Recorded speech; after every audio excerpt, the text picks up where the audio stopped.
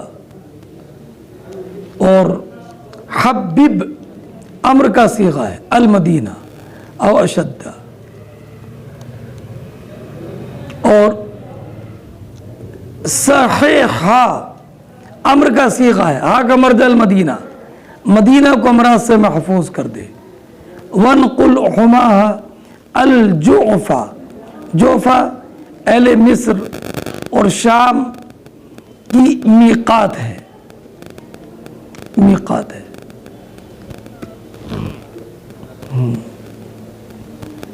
اور اس وقت میں اہل جوفا یہود تھے،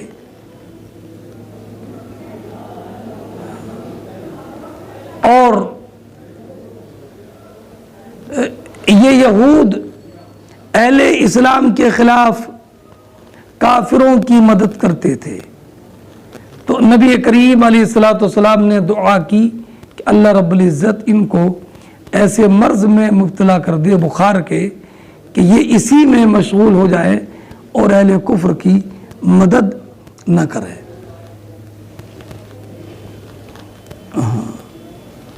اور جب نبی کریم علیہ الصلوۃ والسلام نے یہ دعا کی، تبھی سے جعفہ کا بخار بہت زیادہ مشہور ہے، اور وہاں پر ایک پانی ہے، کنواں ہے، چشمہ ہے، جس کو عین حم کہا جاتا ہے، عین حم یا حم، جو بھی اس سے پانی پیتا ہے وہ بخار زدہ ہو جاتا ہے۔ اب آپ حدیث مبارک سنیے،